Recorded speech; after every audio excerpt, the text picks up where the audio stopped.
ونتوكل عليه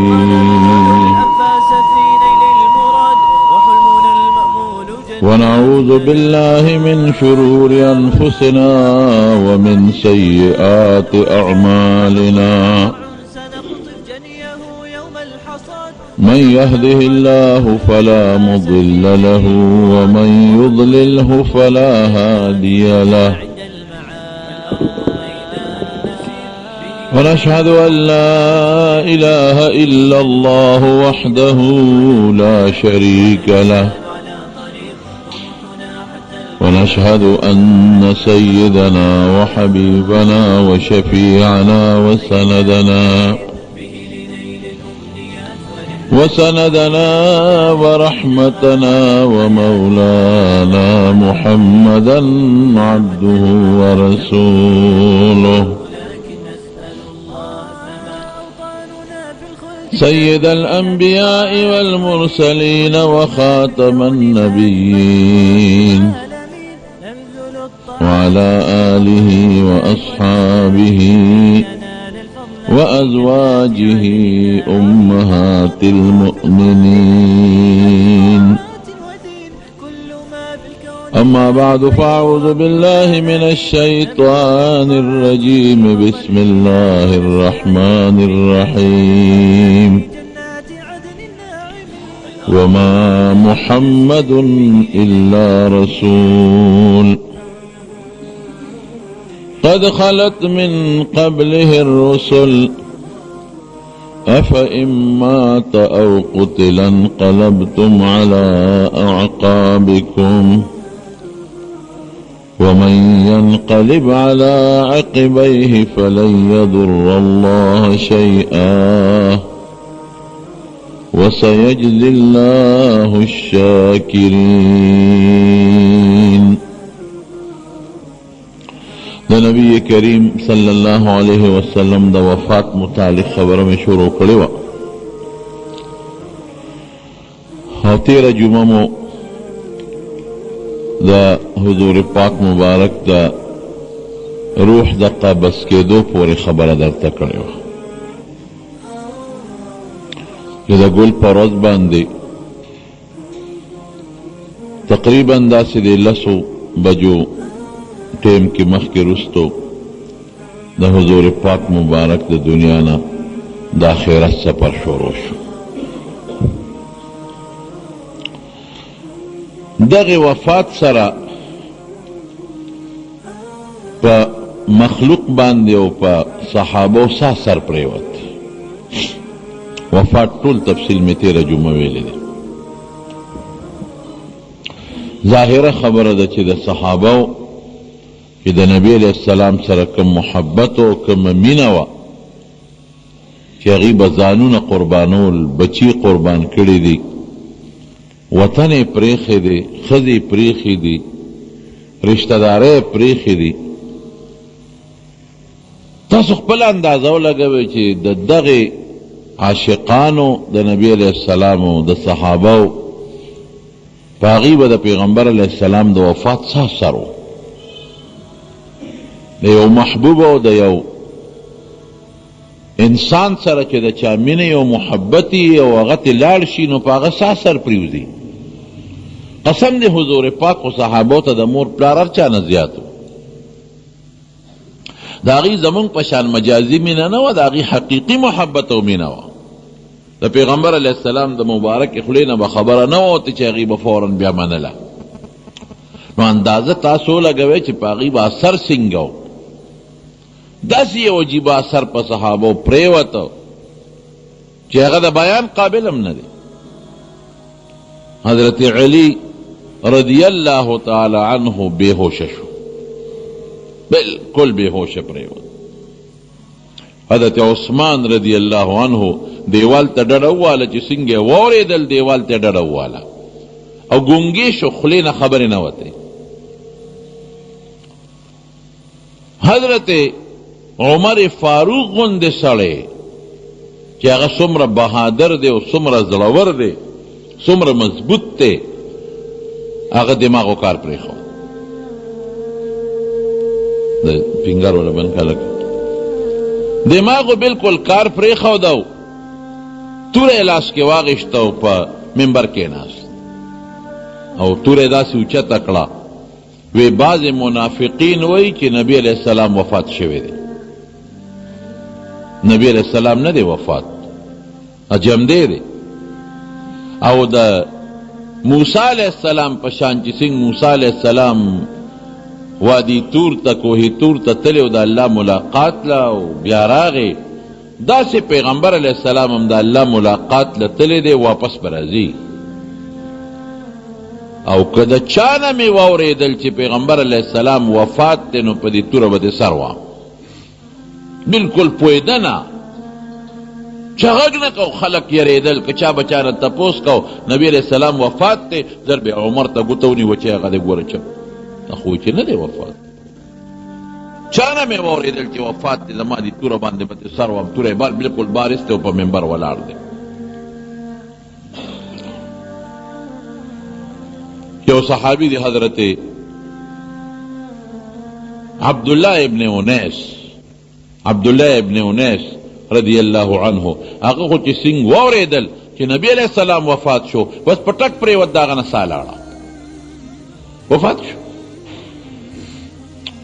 حضرت ابوبکر صدیق په دغه ورځ نو د پیغمبر علیہ السلام 13 جمعه تاسو ته ما ویلو چې د حضور پاک طبیعت په دغه ورځ لږ ښه و. سار مانځه ته سر مبارک راښکاره کړی او صحابو د سار وختي د نبی علیہ السلام د مبارک مخ دیدار کړی. طبیعت یې ښه نو وی صاحب که ستا اجازت یې د دې یو بیبي صنح ورته وایي د مدینې منورې نه لږ بار دی، هلته وه، که ستاسو اجازت یې طبیعت مو څنګه دی؟ وی ښه یم، زه به هلته لاړ شم. وی لاړ شه، هغه هلته و. حضرت سالم ابن عبدالله وی چې خلق حیران دی، څوک جاړي هلته، څوک دلته جاړي، څوک وی نه دی وفات، څوک وی وفات دی. حضرت عمر توره ایستی ده، علی صاحب بے ہوشه پروت دی، تپوس تی نه کیږي، عثمان صاحب خبرې نه کوي، ګونګې دی. د خدای اوس څوک و؟ سالم ته به ابوبکر به چې ته پیدا نه کې، پوره معلومات والو چې دا حالت څنګه دی. سالم ابن عبدالله وی په اس مې خپه واړوله، تپوس مې وکړ کوم ځای دی؟ وی صنح کې دی. ورپسې لاړم، چې زه لاړم او هغه زما شکل ته وکتل، زما سا ګډه وډه وه، زما اوښکو ته وکتل، نو پوه شو. حضرت ابوبکر ما نه تپوس وکړ څه حال دی؟ صاحب زه نشم ویلی، هلته عمر توره رستی ده، چې که چا نه مې واورېدل نو په دې توره تې سر وام. یاره وی داسې معلومیږي لکه چې نبی علیہ السلام وفات شوی دی. مې زه څه نشم ویلی. بس فوراً په جړا شو، په سلګو سر شو او تیز اسې زر راوغوښته او په اسې زر دومره تیزۍ سره راوځغلو چې زما اس د هغه اس نشو را لاندې کولی او مدینې منورې ته ځان راورسو. خو چې څنګه راغې او خلک یې جومات کې ولیدل، ټولګي ټولګي ناست دي، څوک جاړي، هر څه یې په ځای پرېښودل او نیغ د خپلې لور د بی بی عایشې صدیقې کوټې ته وردننه شو. هلته یو څو ښځې نور هم ناستې وې. زر هغې پرده وکړه او دې ورغې پیغمبر علیہ السلام ته. حضور پاک مبارک باندې یو څادر پروت و. بعض علما وایي چې دا په حضرت جبریل علیہ السلام اچولی و.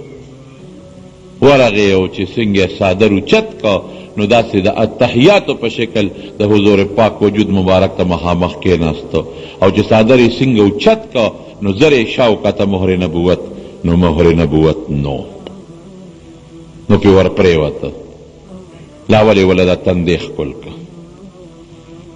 او د تندي د ښکلا سره فوراً خپل مخې د حضور پاک په مخ کې ښود، مخې ورسره وجنګو او څه وی؟ طبت یا حبیبي حیا و میتا، ای زما دوستا په ژوند څه ښکلی وی او په مرګ څه خشته، په ژوند څه خشته وی او په مرګ څه خشته، څه ښکلی.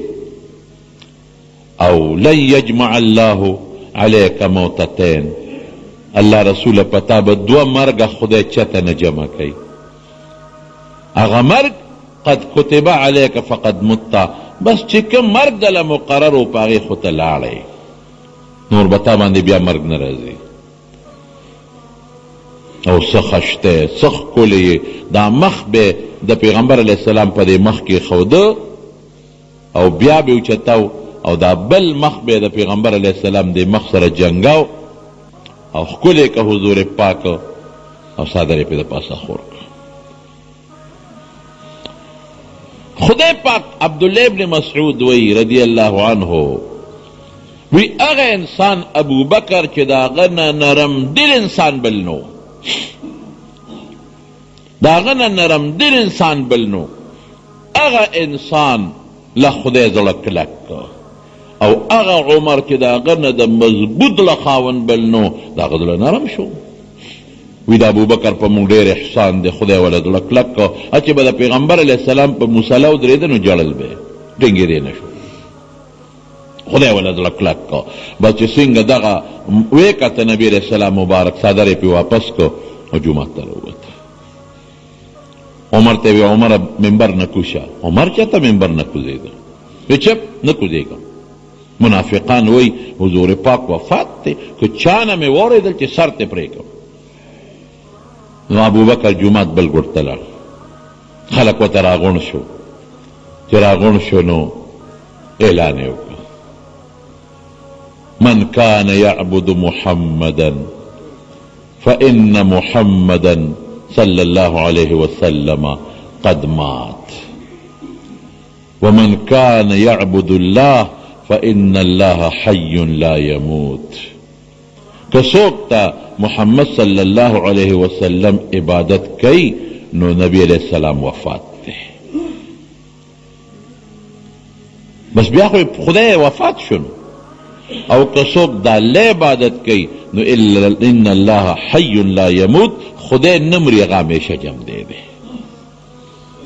وما محمد الا رسول دا آیت ولستو نبی علیہ السلام دا اللہ استاد دے دا اللہ پیغمبر دے قد خلت من قبله الرسل دا غنه مخکې نور ډېر پیغمبران دنیا ته رالل د دنیا نه لاړل افإن مات او قتل انقلبتم على اعقابكم که دی وفات شو یا دی شهید شو نو تاسو به اسلام پرېږدئ واپس په پوند کفر ته دی ومن ينقلب على عقبيه فلن يضر الله شيئا او که څوک په پوندو کا کفر ته واپس شو د خدای څه نشي کولی وسيجزي الله الشاکرین چې څوک شکر گزاري خدای غیله ښه بدل ورکوي دا آیت یې ولوستو آیت نه صفا معلومه شوه چې د حضور پاک نه مخکې ډېر پیغمبران دنیا ته راغلي لاړل او دی به هم د دنیا نه ځي د ده په وفات به تاسو دین او اسلام به نه پرېږدی اعلان یې وکړه چې ان محمدا صلی الله علیه وسلم قد مات وفات شو باس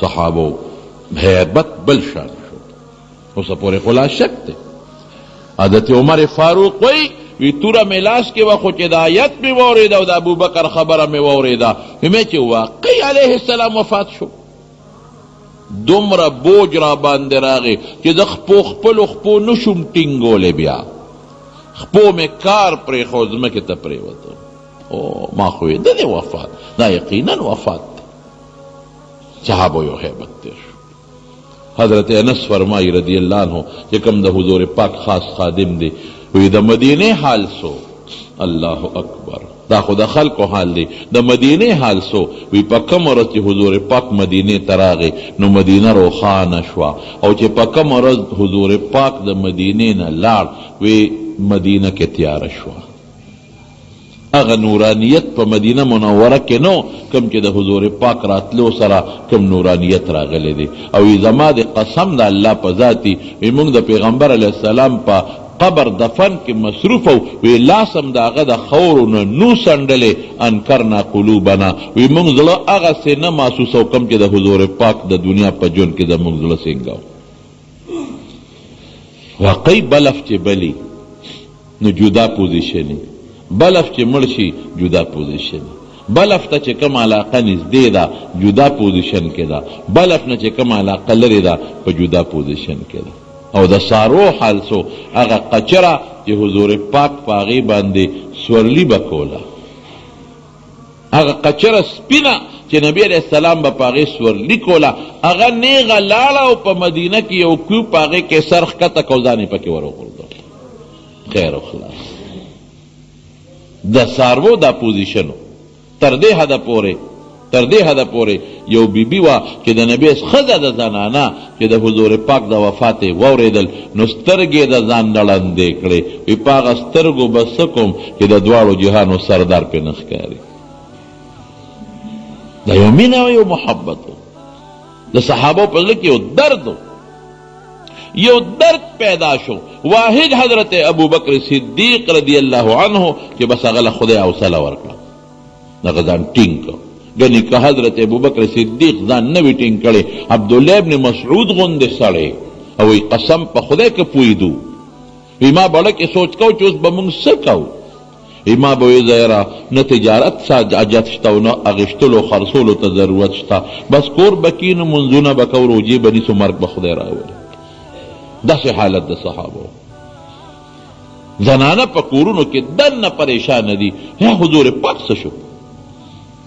حضرت بلال مدینه پرېښودل، شام ته لاړ. چا ورته وی شام کې څه کوې؟ د حضور پاک کلي دې پرېښوده. وی چې بانګ به مې وی او ما به الله اکبر وی نو په یو سترګه به مې قبلې ته کتل او په بله سترګه به مې د حضور پاک مبارک مخ ته کتل.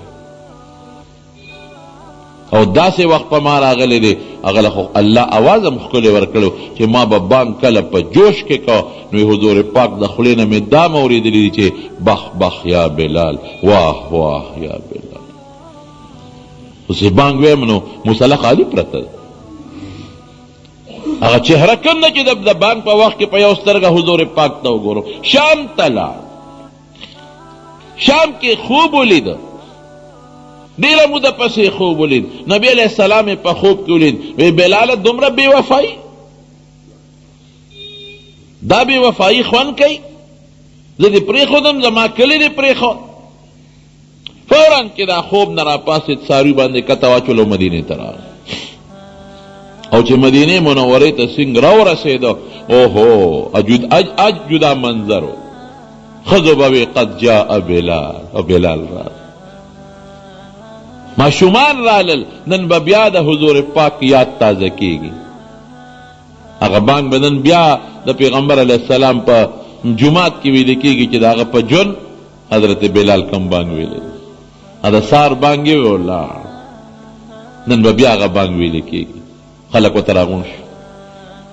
بلاله هله شا به راورسېدی، وی زه بانګ له نه یم راغلی، ما نه خپل محبوب ګیله کړې ده، ما نه حضور پاک ګیله کړې ده، ګیلې له راغلی، بانګ له نه یم راغلی، ما مه وجنئ. یو هم درخواست کی بلاله نه لږ بانګ ووایه، زاړه یادونه را تازه کړه. بل هم راځي بانګ ووایه، وی بلکل قسم مې دی چې بانګ نه ویم، بانګ ویلی نه شم. خو چې به بانګ ته ودرېدم خو مخامخ به ما ته ګل په شان چهره ښکارېده، مصله خو خالي پرته ده، ما ته خوا چهره نه ښکاري. نو حضرت حسن و حسین ولې بی بی فاطمې راولېږل. بلاله بانګ ووایه. او فاطمه ډېره زیاته غمجنه وه، انتهایي دړمنه وه. وی صبت علی مصائب لو انها صبت علی الایام سرن لیالیا. فاطمه وی رضی الله تعالی عنها وی مصیبتونه مې په دې سر داسې را پرېوتل، وی که دا مصیبتونه په دې ورځو را پرېوتې وي نو دا ورځې به شپې شوې وي. حضرت انس وی چې کله د حضور پاک قبر مبارک برابر که خاورې مې واچولې، موږ سره چاریان هم وی، بیلچې را سره دي، ووتو مجبوري وه. بی بی فاطمه راته لاره کې ولاړه، وی چې لار کې ولاړه او ما ته وی انسه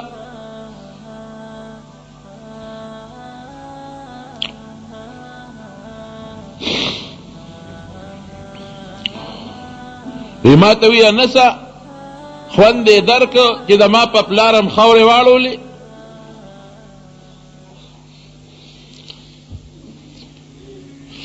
اطابت انفسکم، علونم خوشحاله شو چې تاسو د الله پر رسول خاورې واړولې.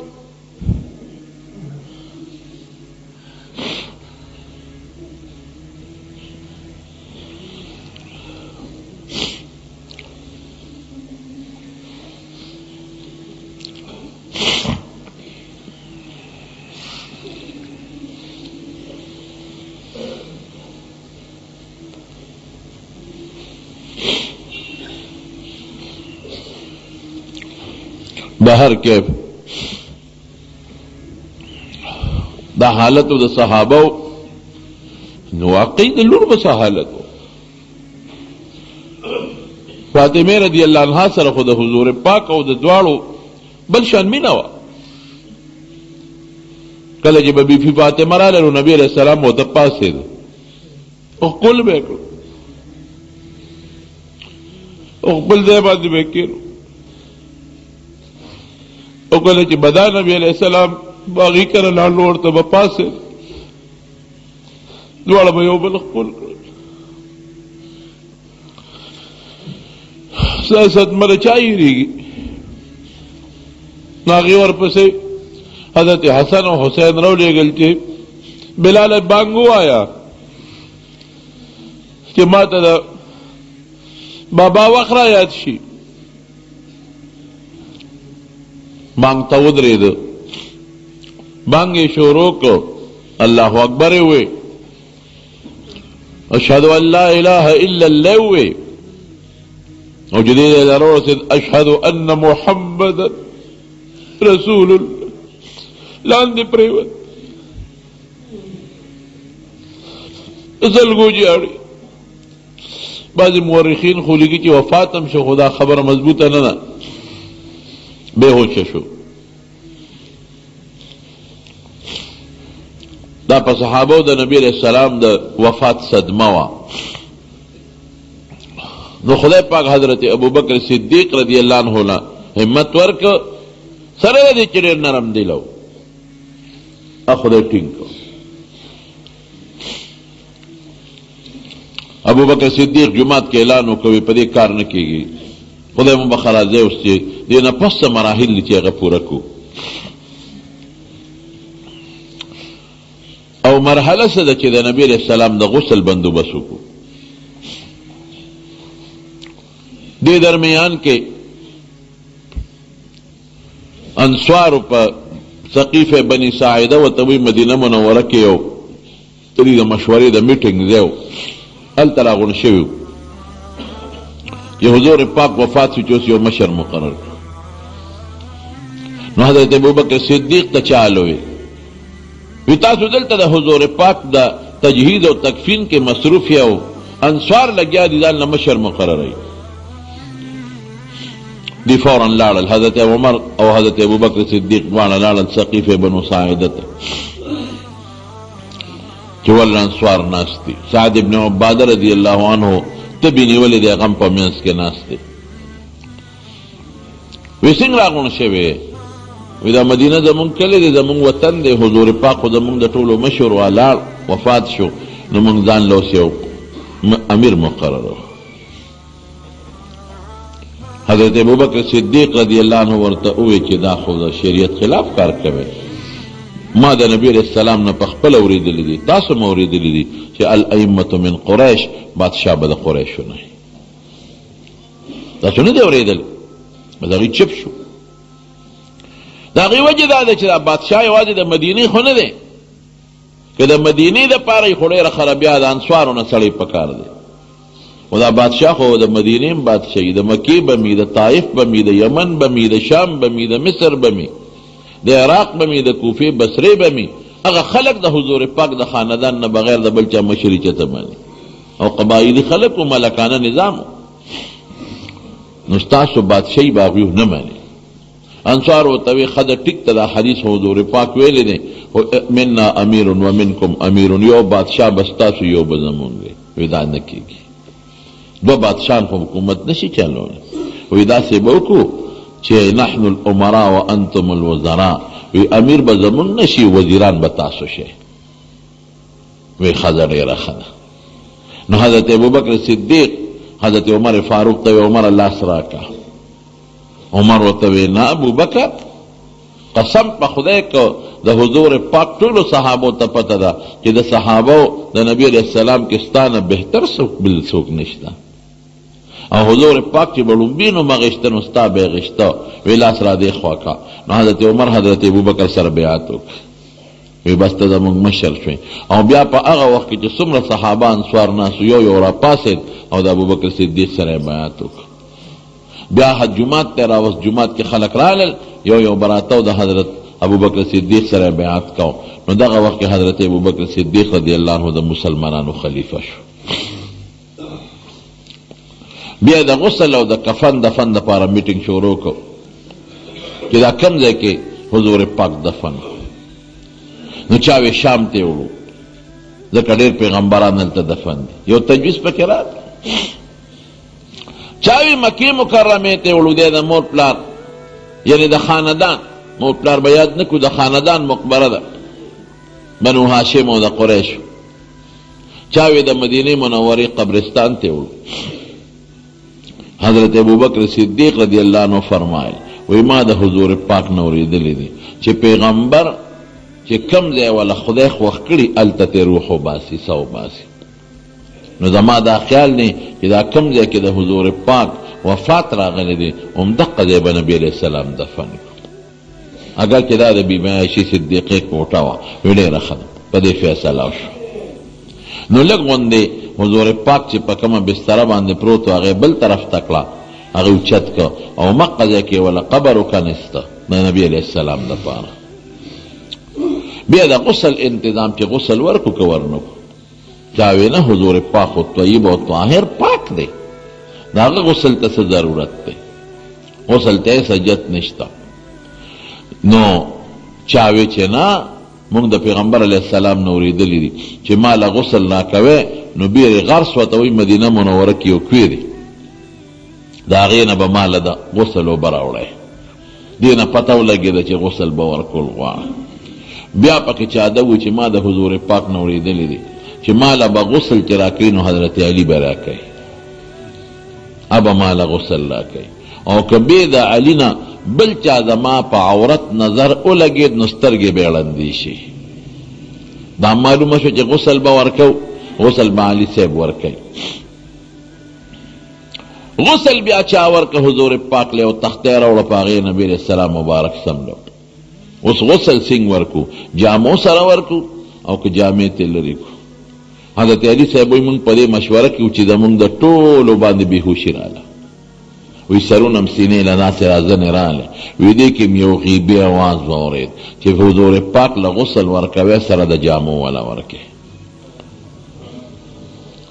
اوبه د غسل م والا ګرمې کړې، د بیرې پاڼې م پکې واچولې، ځکه نبي علیه السلام فرمایي چې مړي له غسل ورکوی نو اوبو کې د بیرې پاڼې واچوي، د بیرې پاڼې م پکې واچولې.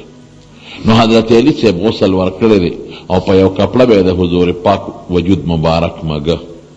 حضرت عباس ترو او ورسره او د حضرت عباس دو زامنو، حضرت فضل ابن عباس او حضرت قسم رضی الله عنهما دا ورسره. او یو د پیغمبر علیه السلام یو غلام و شقران او ورسره. نو انصارو د بار نه آواز وکړو، وی مونږ کې پیغمبر علیه السلام له سیسه نشته،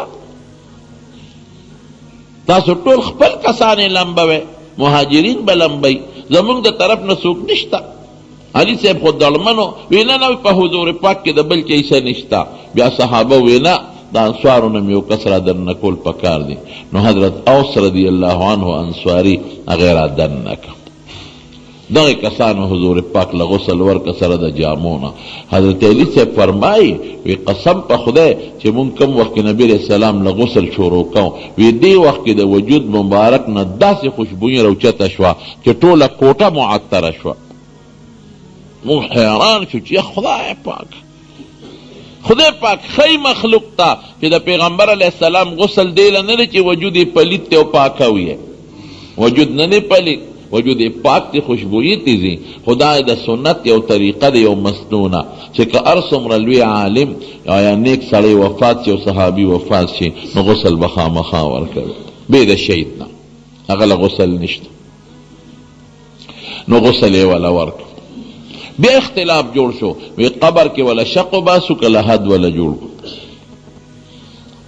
انصارو وی یا خدایا اختلاف جوړ شو، چاوی شق ولا وباسو، چاوی لحد. نو د انصارو شق دا لحد استدا چې کم قبلې ته ډوره کې دننه شی جوړ شي لحد. او د مکی ځمکه شګلنه او هغې به شق استه، لحد پکې نه ټینګېده. انصارو وی خدایا ته خو مهربانه شي چې لحد جوړ شي. ځکه زمونږ د مدینې طریقه د لحد ده او زمونږ مړي ټول په لحد کې پراته دي، نو چې د حضور پاک هم لحد جوړ شي. چاوې لحد او چاوې شق.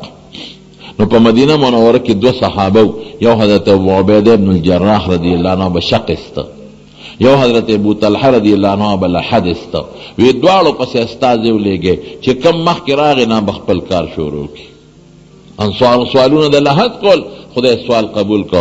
حضرت ابو عبیده رضی الله عنه په کور کې نو، او حضرت ابو طلحه رضی الله عنه په کور کې راغی، نو د حضور پاک د پاره لحد جوړ کړ. قبر ته چا کوز کا؟ حضرت عباس او حضرت علی رضی الله عنه.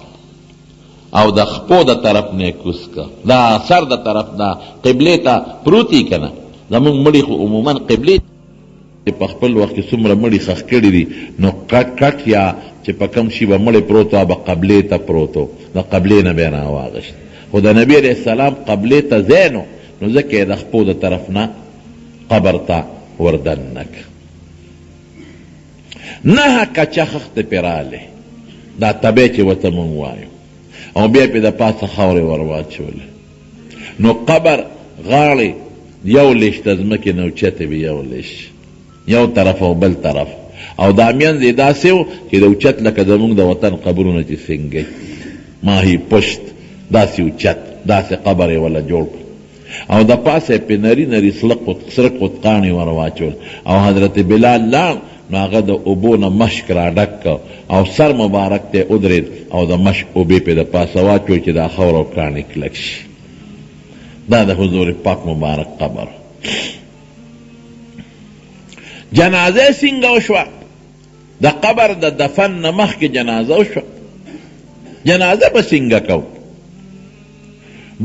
بار رو باسو وی نه، حضور پاک به بار نه رو باسو، لږ لږ خلک بوردي، نو جنازه به پې کوي. وی په جنازه کې به پې وایو څه؟ مونږ خو مړي دپاره دا دعا کوو، اللهم اغفر لحینا و میتنا و شاهدنا، خدای وبخې. نو اگر چې جمدي مړي ټول وبخې، خو مړي پکې خپله هم راشي که نه، نو حضور پاک له به څنګه چل کو؟ نو حضرت علی رضی الله عنه نه صحابه وی د علي نه تپوس وکړي چې هغه څه وایي، نو هغسې به وایي. حضرت علی رضی الله عنه وی داسې کار وکړئ چې څومره کسان په کوټه کې زیږي، نو دا وردن نشي.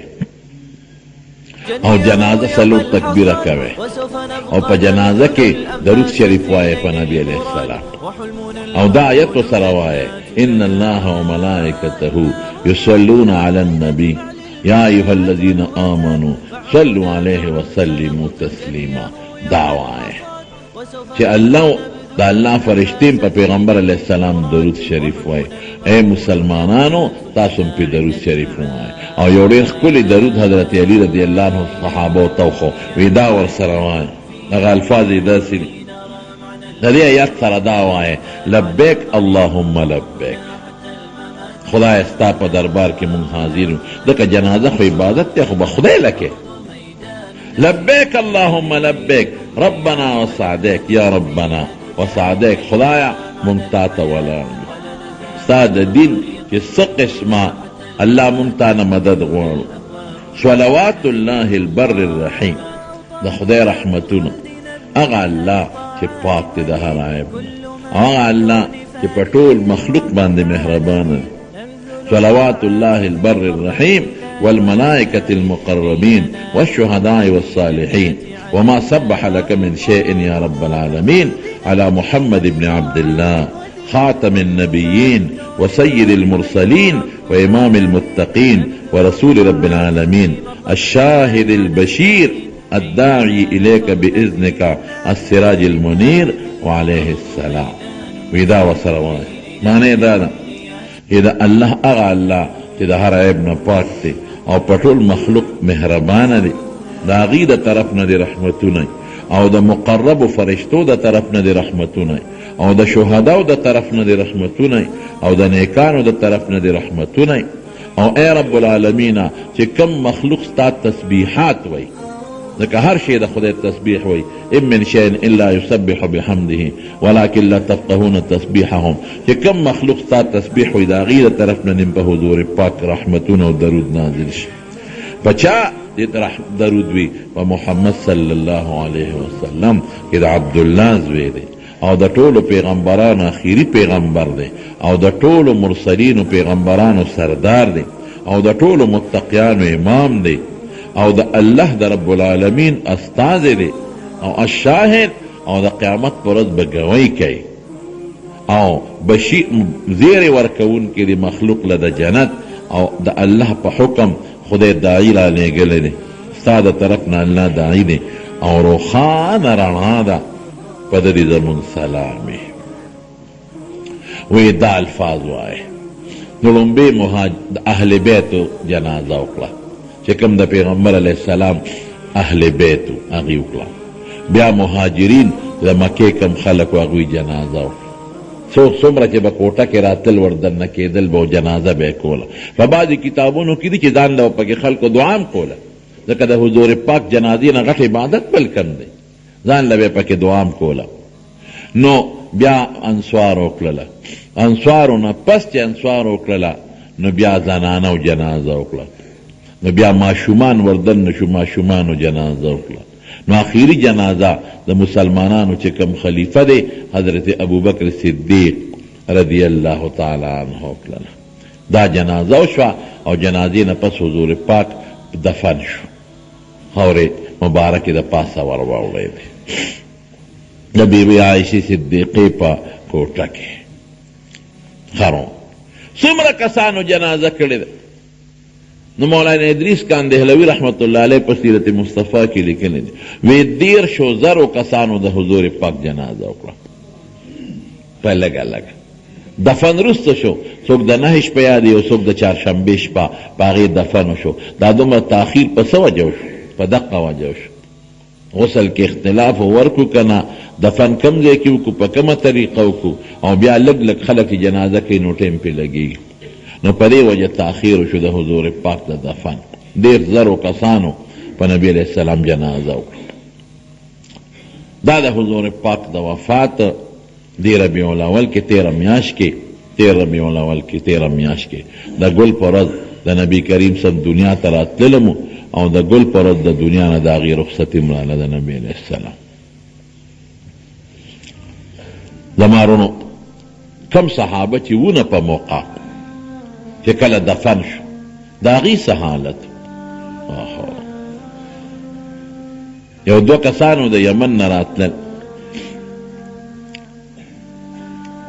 غالبا ذو کله او ذو عمر دی نومونو د پخوانو کتابونو عالمانو یو صحابي وی مونږ یمن ته تللي نو دا د یمن سردارانه مودي لم دعوت ورکړه دا خدای مسلمانان کړل وی مونږ ورته وی چې ځای چې ځو وی راته وی چې ځای چې ځو مدینې ته وی په لاره را روان شو وی ما نه د پیغمبر علیه السلام تپوسونه کول چې زموږ خو ایمان راوړو مسلمانان شو خو لږ دا راته ووایه چې د شکل مبارک څنګه و حالت یې څنګه د کوم ځای و تاریخ یې رانه معلومه وی ما ورته قصې کولې وی چې نیمې لار ته راورسېدو وی ما ته یې وی چې که ته څوک یادی تاسو دا پیغمبر چې دا زمونږ په ایمان راوړو اوس خو مسلمانان یو او دا دغه صفتو والی چې دا تاسو یې کوم صفتونه کوئ نو د ده د مرګ 3 ورځې شوي دي ګورئ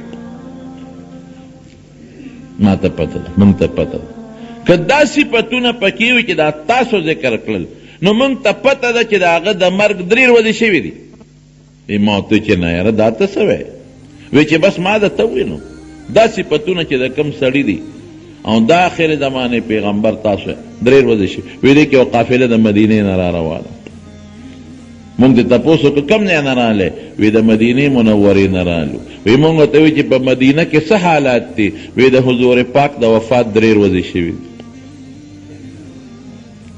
هغه 2 یمنیان وی چې بس اوس به مونږ یمن ته واپس لاړ شو او ستاسو چې کوم خلیفه دی ابوبکر صدیق نو هغه ته زمونږ سلام ووایه مونږ به بیا بل وخت راشو وی ابوبکر ته میل وی چې دقسې هغې خو ده ووی وی ولې دې نه راوستل وی نه صاحب بیا به راځي یو صحابي راغی داسې وخت کې چې د حضور پاک دفن شوی نو قبر سره کېناست نو خاورې راغشتې په دې سره یې چول. داسې حالت د غیر اختیاري ګنې په شریعت کې خاورې په ځان نوستل او ګریوانونه څیرې کول او چغې د جاهلیت دا منع دي په شریعت. پیغمبر هم په خپله ته منع کړي خو دا نه پوهېدل غریبانان. نو یو آیت دی د قرآن شریف دا به یې لوسته ولو انهم اذ ظلموا انفسهم جاءوك فاستغفروا الله واستغفر لهم الرسول لوجدوا الله توابا رحيما. معنی دا ده که چا په ځان ظلم او زیاتي وکړو ګناه وکړله د الله رسول تا له رالل او تا وله د خدای په دربار کې بخښنه وغوښته دی په خپله معافي وغوښته او د الله رسول تا موله د خدای په دربار کې معافي وغوښته لوجدوا الله توابا رحیما نو خدای به توبه قبوله کړي او مزید رحم به پرې وکړي. د آیت مطلب څه شو چې ګناه وشي راشه توبه وباسه او پیغمبر علیه السلام ته یې ما له بخښنه وغواړه او به دله بخښنه وغواړي خدای به دې معاف کړي. نو هغه به دا آیت وی مطلب یې دا چې اوس به موږ چاله راځو څوک به راله بخښنه غواړي. صحابو د پاره خو غنیمت و کنه. یو سړي نه غلطي وشوه راغی نبی علیه السلام له د الله رسوله انی اصبت حدا ګناه رانه شوې اقم فی حکم الله یا حد الله دا خدای حکم جاری که په ما باندې. ستا یاره خبره ده که لکه ما له څو راغې به سړي تپوس وکړو اوس زه خو ورته څه نه شم چې څه به کېږي اخرت کې جواب به ورکوم د خدای حد په ما قایم کا. حضور پاک ورته غږ ونه کړ منځونه یې ورسره وکړل چې منځونه یې وکړه سړی والا بیا راغی وی صاحب ما نه غلطي شوې ده او د خدای چې څه حکم یې زه غاړه بستیم پان ما د خدای حکم قایم کا. نبی علیه السلام ورته مونږ سره دې منځونه ونه کړل څه وی ومې کړل وی ځه ستا ګناه خدای بخښلی ده. اوس داسې قسمه یقین د بل چا راتلی شي خو پیغمبر علیه السلام ته به وحی شوه د الله د طرف نه الهام به وشو زړه ته به ورته کشف وشو اوس هغه خبره ختمه شوه. بل سړی به راغی صاحب ما نه ګناه شوې ده ما له د خدای په دربار کې معافي وغواړه نبي علیه السلام به د خدای په دربار کې معافي وغوښتله ابه خدای وبخښه. بلکې یو موقع کې یو ځای کې حضور پاک اودو چې اودو نبي علیه السلام او سترګې وغوړولې را پاسېده نو مسکې نو یو بیبي دی بیبي د هغې ته وی ما ته الله پاک خپل امت وښاو ما ته الله خپل امت وښاو چې زما امت به د دریاب په دې چپو د پاسه روان او د دشمن علاقې به فتح کوي. بیبي ورته وی د الله نه سوال وکړه چې امام د دغې خلکو نه خدای وګرځوي که د خدای نه سوال وکړه واقعي هغسې وشو هغه بیبي په هغه جهاد کې شریکه وه په هغې کې وفات شوه. داسې اوس شته د هغې د وفات نه پس یو موقع کې نبي هم د جنتونو ذکر وکړ او بیا ووی چې زما د امت 80,000 کسان به بغیر حساب او بی کتابه جنت ته داخلیږي. یو صحابي پاسید حضرت عکاشا رضی الله عنه بس فوراً پاسید یو څادر یې نیم تیز ولند و نیم پې باسو وی الله ادعو الله ان یجعلني منهم الله رسول د خدای نه سوال وکړه چې دغه 1,000 کې خو ما ور داخل کړي وی انت منهم ته پکې شوې ځه. اوس د وفات نه پس داسې څوک ویلی شي. بل صحابي پاسېده وی صاحب مالم سوال وکړه چې مام پکې خدای ور داخل کی وی سبقک بها عکاشا خدای د یو کس د داخلېدلو زما دعا قبوله کړې و هغه د عکاشه په حق کې وشوه بس خلاصه شوه خبره. نو صحابو ته خو کمالات وکړه غلطي به وشوه ګناه به وشوه زر به رالل او یقین بیا وشو چې نبی علیه السلام به ورته خبره وکړه یقین به وشو. اوس خو به توبه وباسې الله به ګناه غلطي معافه کړي خو هغه د یقین سره خو سړی څه نه شي ویل. هغه صحابي په سر خوره چولې او دا آیات یې وی چې که موږ نوس ګناه وشي او موږ معافي وغواړو موږ له بخښنه به څوک غواړي. یقین وکړئ د حضور پاک د قبر مبارک نه ورته آواز روچت شو غفر الله لک غفر الله لک الله دې وبخه الله دې وبخه. دا هغه خلکو باندې حالت کم حالت چې د مدینې منورې نه بارو او د وفات په وخت کې هغه موجود نو دا د هغې خلکو حالت او د حضور پاک مینه هم څه بل شان هغه چې صحابه له کم محبت او کمه مینه ورکړې وه قسم دې که دومره مینه خپل پلار نیازبین زوی لم ورکي د صحابه غم درد باندې به خفه کېده هر صحابي به وی چې د پیغمبر علیه السلام ما سره دومره مینه ده چې دونه بل چا سره نشته هر صحابي به وی دومره ما سره محچا به تپوس وکړه تا سره د حضور پاک څومره مینه وی دونه بل چا سره نه وه هر یو وی دونه بل چا سره نه وه څومره چې ما سره وه دا ولې دا د حضور پاک مینه وه چې صحابه وله یې ورکړې علما لیکي وی چې څوک د نبي علیه السلام په وفات دړمن شو او بیا پې صبر وکړ نبی اسلام په خپله لیکي حدیث کې راځي چې څوک زما په وفات باندې دړمن شو غمجن شو او بیا زما په وفات صبر وکړو نو لکه څنګه چې د یو چا ماشوم بچی وفات شي هغه د هغې مور او پلار دپاره خدای د جنت ذریعه ګرځوي ویره دغه انسان دپاره د جنت ذریعه به زیمه او زموږ علما لیکي علما کرام وی که چاته د حضور پاک د وفات صدمه راله نو دا آیت دی وی دې سره به صدمه ختمه شي کل من علیها فان ويبقى وجه ربك ذي الجلال والاکرام واقعي په دنیا کې چې څومره څیزونه دي دا ټول ختمېدو والا دي دا به د دنیا نه یو ځل خامخا ځي که د همیشه زندګي نصیب کېږي د چا به نصیب کېږي د الله د ذات یو د الله ذات نه مري هغه د دنیا نه نه ځي هغه هر ځای موجود دی او هغه له همیشه ژوند دی باقي چې څومره انک میت و انهم میتون افئن مت فهم الخالدون الله قرآن شریف کې فرمایي ته به هم د دنیا نه ځې مرګ به راځي او دا امت به دې هم ځي او دا کیدی شي چې ته د وفات شي او بل مور راوړې د جمدې پاتې شي نو دا د حضور پاک د وفات متعلق خبره وه دا مې درته د دوو جمعو کې بیان کړه د حضور پاک نه پاتې څه شو طریقات دا به انشاءالله که موقع وه آئنده جمعه کې به درته بیان کړم ټول یو ځل درود شریف ووایه اللهم صل وسلم علی سیدنا مولانا محمد و آله و اصحابه اجمعین که یو سړی په سجده باندې اوده شي نو اودس ماتېږي که نه ماتېږي نه په سجده چې اوده شي او سجدې نه راو نه غورځېږي پې پاتې شي په دې باندې اودس نه ماتېږي د حضور پاک د وجود نه روح دا روح ولاړ خو زموږ علما لیکي چې دا روح بیا د پیغمبر صلی وجود ته واپس راغلی دی یو سړی دی هغه دعا غواړي الله دی ولا چې څه د زړه حاجتونه دي خدای پوره کړي دا یو ملګری دی وي د سعودي د تلو کار مې لیټ دی الله دې دله د تلو توفیق الله دې درته اسان کړي دا یو ملګری دی علي خان ترور وفات شوی شب قدر کې الله دې مغفرت نصیب کړي دیم دعا غواړي چې خدای دې حافظ د قرآن جوړ کړي دیم د حلالو دپاره سوال غواړي خدای دې دو زمونږ د ټولو د حلال روزي نصیبه کړي چرګه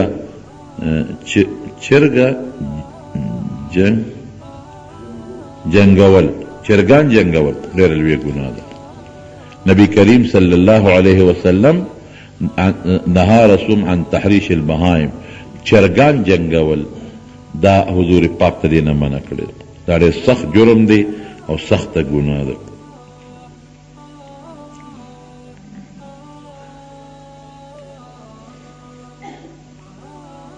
دی باندې پوه نه شوم دیم دعا کو څه کار یې بند دی الله دې ولو کړي دې ته هم څه مشکلات دي وایي څه شرعي تقاضا مې ده کور کې دننه منځونه کوو الله تعالی دې مسایلو نه په امن کې وساتي او دا هم دعاګانې دي ټولو دعاګانې غوښتي دي دعا وکړئ دې چټونو کې چې څه دعاګانې غوښتي دي خدای ته وله پوره کړي الله موږ د نبي علیه السلام حقیقي عاشقان جوړ کړي الله زموږ په زړه کې د نبي علیه السلام تابعداري پیدا کړي خدای د هغې په نقش قدم هم روان کړي الہ العالمین د حضور پاک ژوند او د هغې وفات خدای دواړه زموږ دپاره د برکت او د سعادت ذریعه ثابته کړي الله د شیطان د خواهشاتو نه او د هغه د نفساني خواهشاتو نه په امن کې وساتئ د قیامت پر ورځ د حضور پاک د جنډې لاندې ودرئ الله د هغې د مبارک لاس د حوض کوثر اوبه نصیب کړي الله ډېره مسلمانان دي او ډېره لویه جمع ده خدای زموږ دا دعاګانې قبوله کړي الله که څوک مریضان دي بیماران دي یو بچی دی د هغه د زړه څه تکلیف دی یا نور مریضان دي الله ټولو مریضانو له شفا ورکړي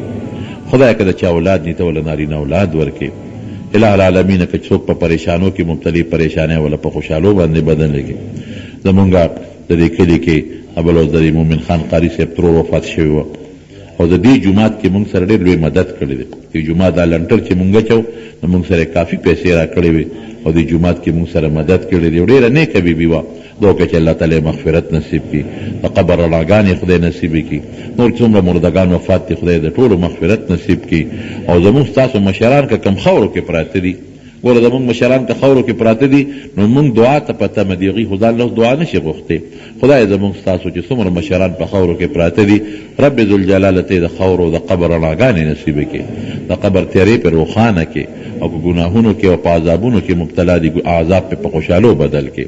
الله زمونږ د اسلام او د ایمان هدایت نصیب کړي، او خدای پریشانیم په خوشحالی بدل کړي. الله د بغضیانو حاسدینو د بغضونو حسد نه مو ساتي. خدای چا څه په زړه کې حاجتونه ته ولا حاجتونه پوره کړي، چا ته د دنیا څه مشکلات پیښ دي خدای هغه مشکلات ولا په خوشحالو بدل کړي. د دنیا د مصیبتونو نه الله خلاص کړي، او د آخرت او د دنیا د دواړو خوشحالیم نصیب کړي. اخر وخت کې په خوري دا کلمه نصیب کړي چې لا اله الا الله محمد